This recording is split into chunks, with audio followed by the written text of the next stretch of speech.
भैया प्यारो, कल की क्लास में इतना ध्यान दीजिए भैया, कल की क्लास में मैंने आप लोगों को कोशिका के बारे में पढ़ाया था कि कोशिका क्या होती है। मैंने शुरू से किया था कि कोशिका संरचना क्या था, दो प्रकार की होती है, प्रोकैरियोटिक यूकैरियोटिक कोशिका।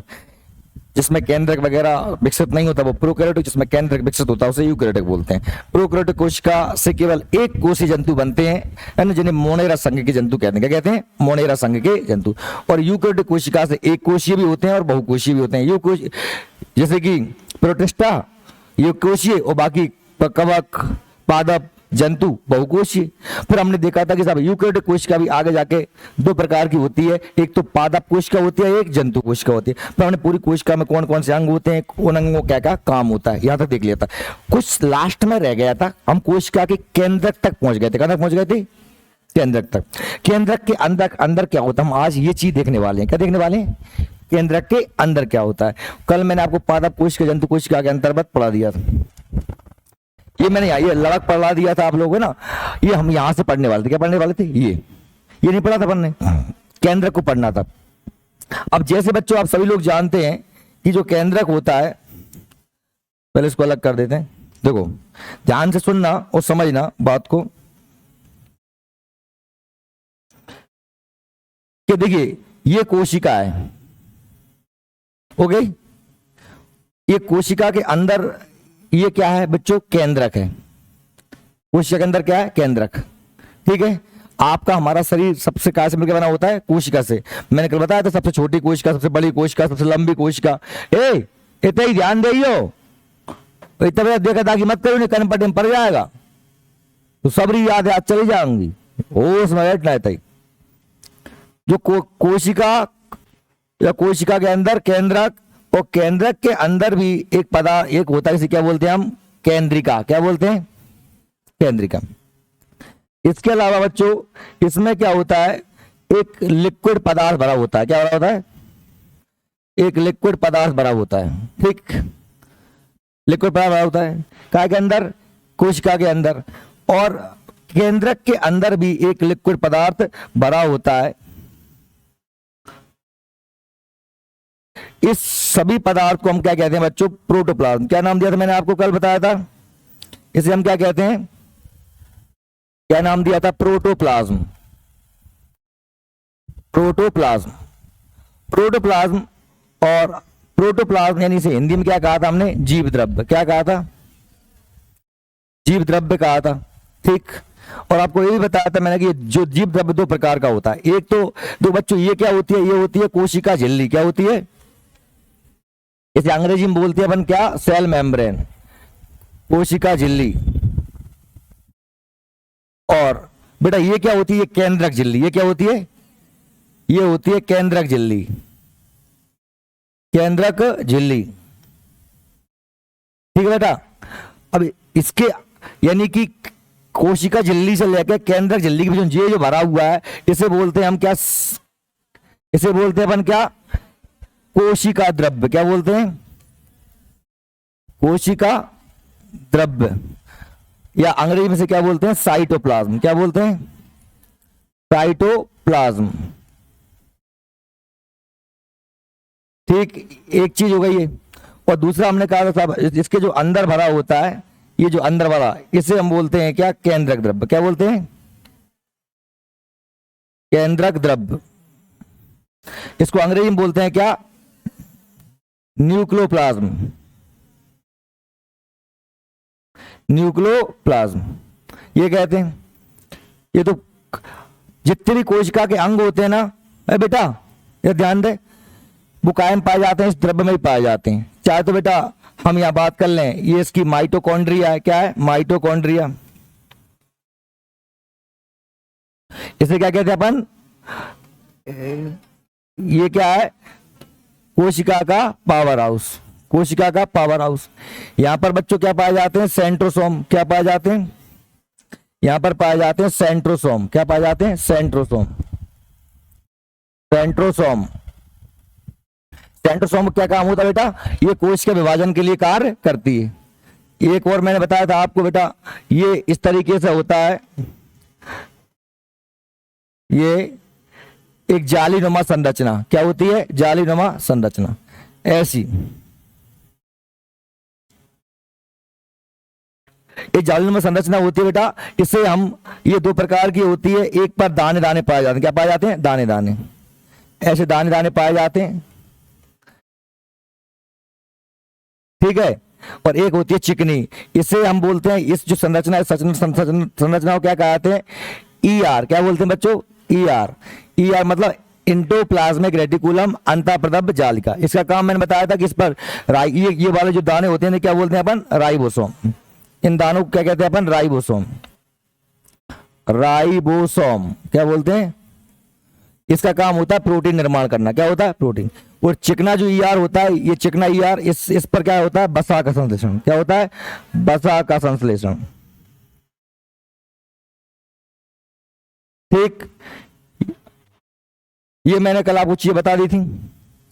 एक और बना दो, लाइसोसोम। और क्यों छोड़ के छोड़ो, ये लाइसोसोम हो, क्या हो गया? लाइसोसोम। लाइसोसोम इसका काम होता है कि जब कोशिका ढंग से काम नहीं कर रही होती है तो ये फट जाता है और ये कोशिका नष्ट हो जाती है, इसलिए कोशिका की आत्महत्या की थैली कहते हैं। कोशिका के सभी अंगों को मैंने कल आपको पढ़ा दी थी, इन सब अंगों।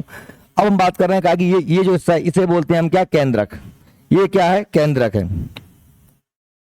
ये जो बीच वाला हिस्सा क्या होता है? इसे बोलते हैं अपन क्या? केंद्रक। ये क्या है? केंद्रक। और केंद्रक को क्या बोलते हैं? कोशिका का मस्तिष्क। और केंद्रक के अंदर क्या होती है? केंद्रिका। क्या होती है? केंद्रिका। अच्छा, अब महत्वपूर्ण चीज, केंद्रक के जो अंदर होता है बेटा, जो द्रव्य भरा होता है उसे क्या बोलते हैं अपन? उसे हम बोलते हैं केंद्रक द्रव्य। क्या बोलते हैं? ये लगा, ये केंद्रक द्रव्य, अंग्रेजी में न्यूक्लियर बोलते हैं। इस केंद्रक द्रव्य के अंदर आनुवांशिक मटेरियल होता है। आनुवांशिक मटेरियल होता है जिसमें, जिसे हम क्या बोलते हैं? गुणसूत्र। क्या बोलते हैं? क्रोमोटीन मोटे धागे पाए जाते हैं, क्रोमोटीन। और क्रोमोटीन से क्या बनता है? क्रोमोसोम। क्या बनता है? क्रोमोसोम। देखो बेटो, इसी के अंदर इस तरीके से, इसी के अंदर ऐसे द्विकुंडल संरचना क्या पाई जाती है? ऐसे ऐसे क्या पाए जाते हैं? क्रोमोसोम। इनको मैं लिख देता हूं ऊपर। ये इसी के अंदर क्या है बेटो? क्रोमोसोम। क्या है? क्रोमोसोम। क्रोमोसोम को बेटा हिंदी में बोलते हैं गुणसूत्र। क्या बोलते हैं? गुणसूत्र। ये नामकरण किसने दिया था? वाल्डेयर ने। किसने नाम दिया था? वाल्डेयर। और हर जीवों में ये गुणसूत्र क्या होते हैं बेटा? अलग अलग होते हैं। जैसे मनुष्य में कितने होते हैं? 46। कितने होते हैं? 46। 46 जोड़े में बता दूंगा कितने हो जाएंगे? 23। ठीक है। इन्हीं पर बेटा क्या पाए जाते हैं? जीन्स। क्या पाए जाते हैं? इन्हीं पर क्या पाए जाते हैं? छोटे छोटे पॉइंट, जिन्हें क्या बोलते हैं अपन? जीन्स बोलते हैं। इन्हें हम क्या बोलते हैं? जीन। इन पर जीन पाए जाते हैं। क्या पाए जाते हैं? जीन। और जीन क्या करते हैं? आनुवांशिक लक्षणों के वाहक होते हैं। आनुवांशिक लक्षण मतलब माता पिता से जो लक्षण काय में आते हैं? बच्चों में आते हैं। उन लक्षणों के वाहक कौन होते हैं बेटा? जीन होते हैं। क्या होते हैं? जीन। आपकी आंखों का रंग, आपके कद काठी, आपकी आवाज, आपकी इंटेलिजेंसी, आप गधा हो, होशियार हो, ये सब गुण कौन से आते हैं आप में? माँ बाप से आते हैं। आप जरा देखो, आपका तो आप में कुछ भी नहीं है। आप कितना घमंड करते हो कि मैं रूपवान हूं, तो वो भी आपके माता पिता की देन है कि उनने आपको रूपवान पैदा कर दिया। वो रूपवान रहे होंगे तो आप रूपवान हो गए। ठीक है। और आपका शरीर आपने इतना मजबूत कर लिया, ये सब कुछ खा पी के कर लिया, तो ये आपको माता पिता का कृतज्ञ होना चाहिए। प्रकृति जो हमें अनाज फल फूल दे रही है उसका कृतज्ञ होना चाहिए। शिक्षा आपको आपके गुरु ने दे दी है, जो उससे सीख के आप आज इतरा रहे हो। आप अपने आप से आपने क्या प्राप्त किया है? कुछ भी नहीं लेके आए, हम सब यहीं से प्राप्त हुआ। फिर भी हमको हम बेमतलब में एड़े आते हैं, नहीं एड़े आना चाहिए। मद अहम नहीं करना चाहिए, क्योंकि हमारा कुछ भी नहीं है। तो ये भैया क्रोमोसोम हो गए। क्या? क्रोमोसोम गुणसूत्र हो गए। ठीक है बेटा। अब ये मटेरियल जो अंदर भरा है इसे हम आनुवांशिक पदार्थ कहते हैं। वास्तव में ये पदार्थ जो होता है बेटा बना कैसे होता है? ये दो चीजों से मिलकर बना होता है। एक को हम क्या बोलते हैं? डीएनए और आरएनए। यहां लिख देता हूं मैं क्या? डीएनए और बेटा क्या होता है? आरएनए। DNA RNA. डीएनए का मतलब होता है deoxy ribo nucleic acid. Deoxy ribo nucleic acid. और ये आरएनए होता है राइबो न्यूक्लिक एसिड। बेटा ये काय से मिलकर बने होते हैं? ये एक प्रकार के बेस मतलब क्षार से। क्या बने होते हैं? क्षार। 4 प्रकार के बेस या क्षारों से इनका निर्माण होता है। काय का? डीएनए और आरएनए का। ये आनुवांशिक मटेरियल है, जेनेटिक मटेरियल, इनसे ही क्रोमोसोम क्रोमेटिन का निर्माण होता है। डीएनए आरएनए हमारे कोशिका के केंद्रक में पाए जाते हैं, ठीक है। अच्छा, ऐसी बात है कि कोशिका के केंद्रक में पाए जाते हैं, पर मुख्य तौर पर कहां पाए जाते हैं? केंद्रक के अंदर। कुछ कुछ मात्रा में ये बाहर मिल जाते हैं, जैसे कि डीएनए केंद्रक के अलावा बेटा आपको कहां मिल जाएगा? माइटोकॉन्ड्रिया में। कहां मिल जाएगा? माइटोकॉन्ड्रिया में, ठीक है। या फिर अगर पादप कोशिका है तो एक हरित लवक में। कहां मिल जाएगा? हरित लवक। क्योंकि आप जानते हैं कि ये जंतु कोशिका, ये कौन सी कोशिका है? पादप कोशिका बेटा आप जानते हैं कैसी होती है? आयताकार। कैसी होती है? आयताकार होती है। इस तरीके से आयताकार होती है पादप कोशिका, ये आयताकार होती है, इसके अंदर मटेरियल भरा होता है। ये पादप कोशिका होती है, इस तरीके बनाते हैं। और इसी में क्या पाए जाते हैं? लवक पाए जाते हैं। क्या पाए जाते हैं बेटा?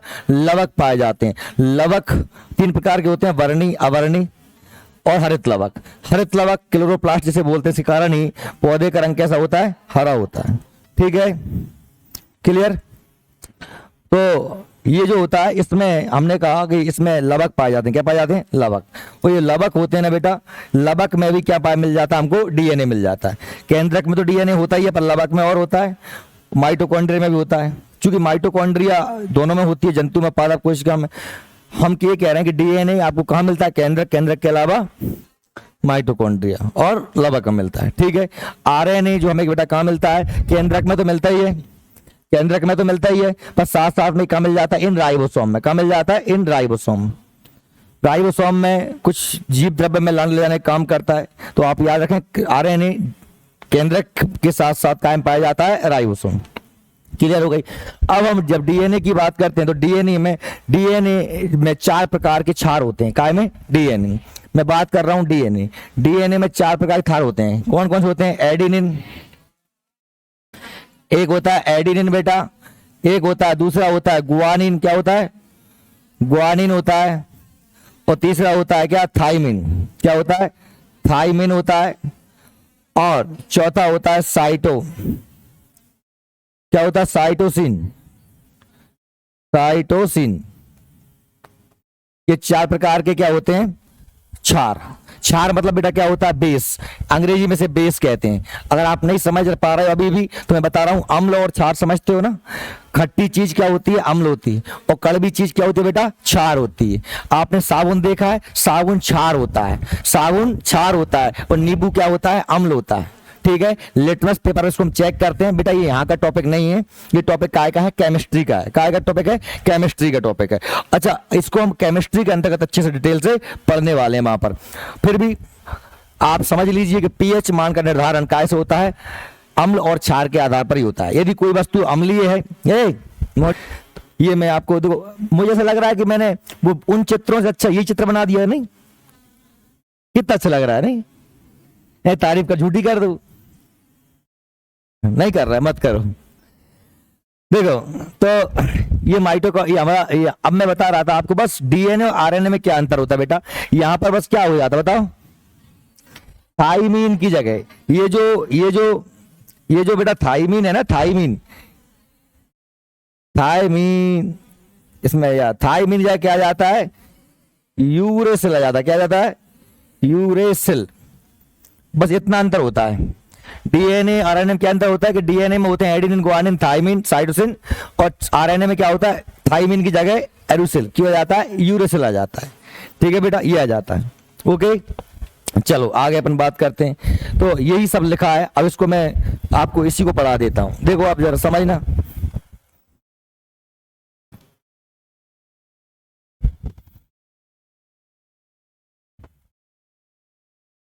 देखो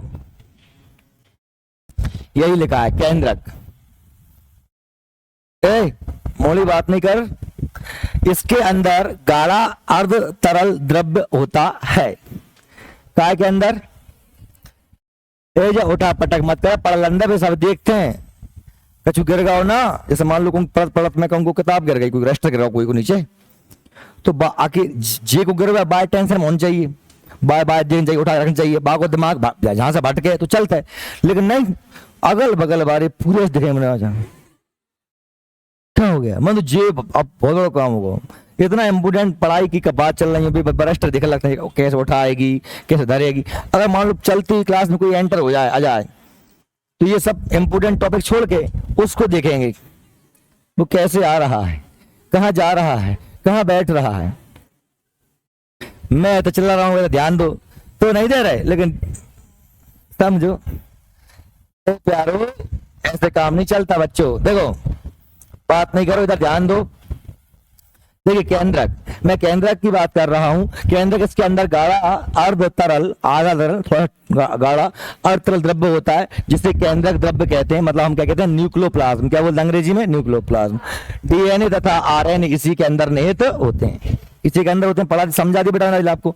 डीएनए और आरएनए की संरचना बात करते हैं। डीएनए की अधिकांश मात्रा बेटा कायम होती है केंद्रक, केंद्रक में होती है, लिखा हुआ है, यही लिखा है। यद्यपि इसकी कुछ मात्रा कायम होती है बेटा माइटोकॉन्ड्रिया, कायम होती है, तथा कायम होती है हरित लवक।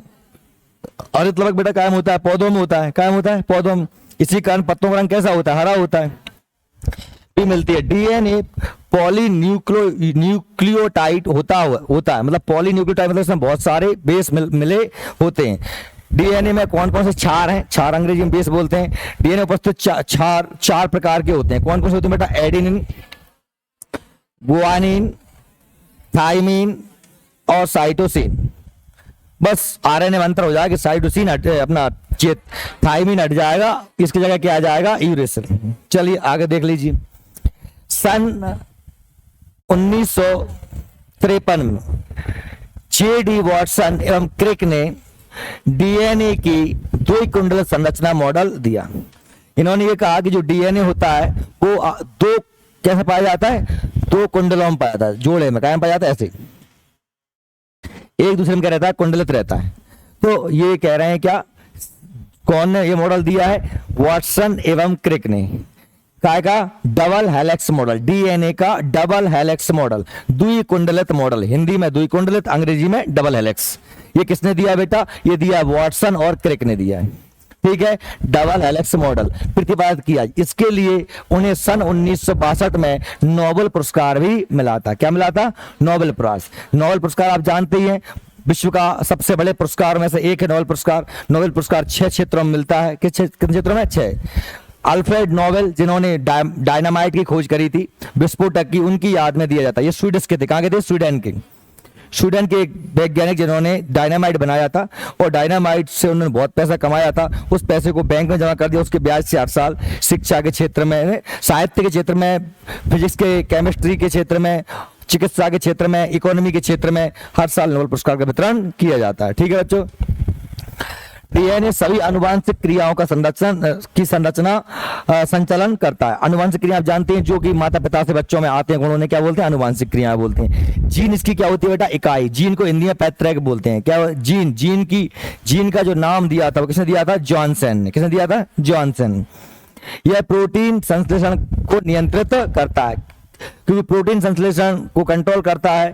प्रोटीन कहाँ बनता है, राइबोसोम बनता है, और ये उसको क्या करता है, कंट्रोल करता है। ये मोली लेट का आई है, तू कहाँ चली गई थी भाई, एक गतके में प्राण त्याग देगी, बचेगी थोड़ी। देखो आरएनए का बात करते हैं, आरएनए का निर्माण। आरएनए का निर्माण डीएनए से ही आरएनए बनता है बेटा, डीएनए से ही आरएनए बनता है। डीएनए से आरएनए का संश्लेषण होता है। इस क्रिया में डीएनए की एक श्रृंखला आरएनए की न्यूक्लियोटाइड आकार जुड़ जाता है। इस प्रकार एक अस्थायी डीएनए आरएनए संकर का निर्माण होता है। संकर मतलब होता है हाइब्रिड, दोनों जो दो से मिलकर बना होता है उसे बेटा क्या बोलते हैं, उसे संकर बोलते हैं। संकर मतलब हाइब्रिड, हाइब्रिड मतलब बेटा जो दो से मिलकर बना होता है, डीएनए और आरएनए से मिलकर बना। ठीक है, निर्माण होता है इनमें नाइट्रोजन बेस जो काय में था, डीएनए में था, कौन सा, नाइट्रोजन बेस थाइमिन। नाइट्रोजन का क्षार, नाइट्रोजन बेस थाइमिन के स्थान पर बेटा क्या आ जाता है, यूरेसिल। क्या आ जाता है, यूरेसिल होता है। कुछ समय के बाद आरएनए की समजात श्रृंखला अलग हो जाती है, उसी से डीएनए से अलग हो जाती है। ये बताया है हमने आपको किस प्रकार से डीएनए से आरएनए का निर्माण होता है। पहले डीएनए आरएनए का एक संकर बनता है, फिर उसमें जो नाइट्रोजन युक्त हमारा थाइमिन था, क्षार, नाइट्रोजन क्षार कौन सा था, थाइमिन, उसके स्थान पर क्या आ जाता है, यूरेसिल आ जाता है, और फिर आरएनए अलग हो जाता है, आरएनए की अलग श्रृंखला बनने लगती है। ठीक है, चलिए आगे बात करते हैं। आरएनए बेटा 3 प्रकार के होते हैं, आरआरएनए, टीआरएनए और एमआरएनए। आरएनए जो होते हैं वो 3 प्रकार के होते हैं। एक याद रखना, आरएनए बेटा केंद्रक के अलावा कायम पाए जाते हैं राइबोसोम में, कायम पाए जाते हैं राइबोसोम, और कुछ मात्रा में जीव द्रव्य में भी होते हैं। क्योंकि वो देखो आरआरएनए जो राइबोसोम में पाया जाता है वो आरएनए कायम पाया जाता है राइबोसोम में। टीआरएनए ये ट्रांसफर काम करता है, क्या काम करता है? ट्रांसफर का। और एमआरएनए ये क्या करता है? ये मैसेंजर काम करता है, क्या? संदेश पहुंचाता है। देखो बेटा आप जरा एक बात ध्यान से समझ लेना। देखिए आपको मैंने कल भी बताया था, फिर से मैं एक बार रिपीट कर देता हूं कि बेटा जो हमारी कोशिका होती है, ये हमारी जो कोशिका होती है, इसकी जो कोशिका झिल्ली होती है अर्धपारगम झिल्ली होती है। इसके अंदर इसका अंदर क्या होता है? इसका मस्तिष्क होता है। क्या होता है? मस्तिष्क, केंद्रक, इसे हम केंद्रक बोलते हैं। अब कोशिका में जैसे मान लीजिए माइटोकॉन्ड्रिया है, एंडोप्लाज्मिक रेटिकुलम है, इसी के ऊपर बच्चों क्या पाए जा रहे हैं? इसी के ऊपर क्या पाए जा रहे हैं? राइबोसोम पाए जा रहे हैं। ठीक है, आरएनए, डीएनए, आरएनए अंदर है, डीएनए, आरएनए, और यहां पर ये राइबोसोम में भी है। ये राइबोसोम प्रोटीन निर्माण का कार्य करते हैं। क्या करते हैं? प्रोटीन निर्माण का कार्य करते हैं।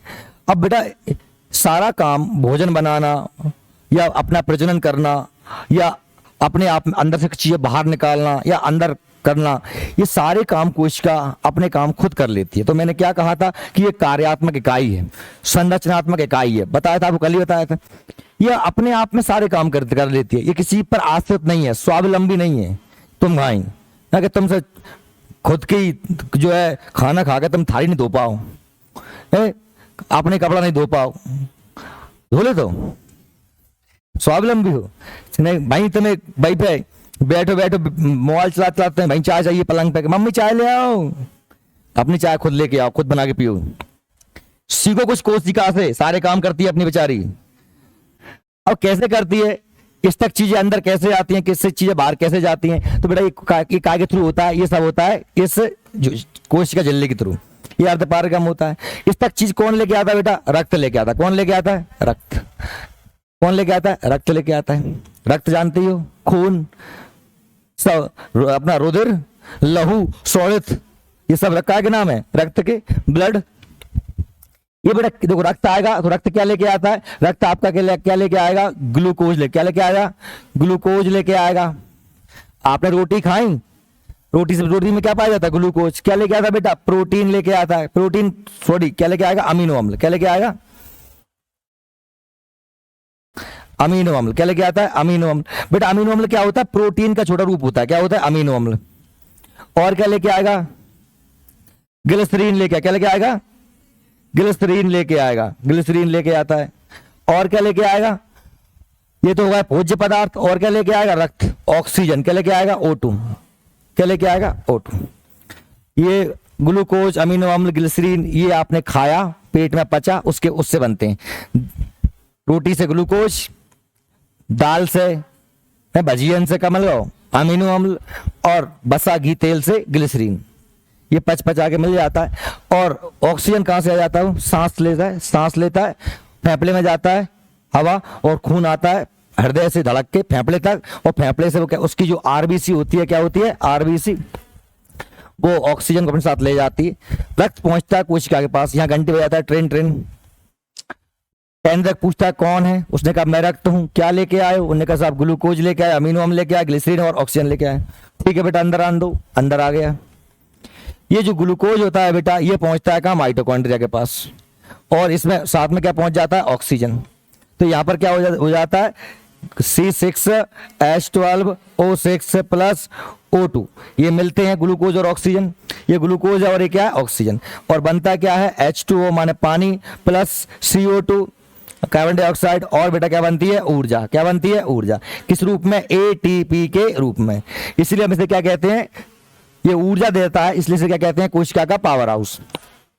ये बेटा जो अमीनो अम्ल है, ये पहुंचता है कहां पर? इस खुरदुरे ER के पास, यानी ये क्या है? राइबोसोम। और राइबोसोम इन अमीनो अम्ल को मिलाकर क्या बनाता है? प्रोटीन। क्या बना देता है? प्रोटीन। प्रोटीन बनाता है। और बेटा जो ग्लिसरीन होता है, ये कहां पहुंचता है? इस चिकने ER के पास। बसा का संश्लेषण कहां होता है? चिकने ER पर। क्लियर है? ये सारे प्रोडक्ट बन गए।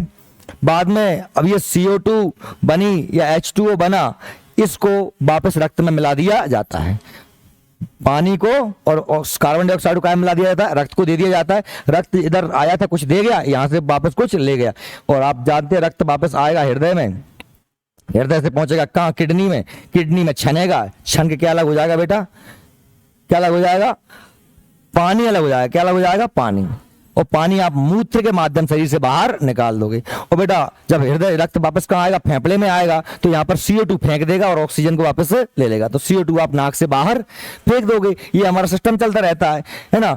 देखिए तो अब हम बात कर रहे हैं कि जो हमारे RNA होते हैं बेटा, RNA वो केंद्रक के अलावा RNA कहाँ पाए जाते हैं, राइबोसोम में।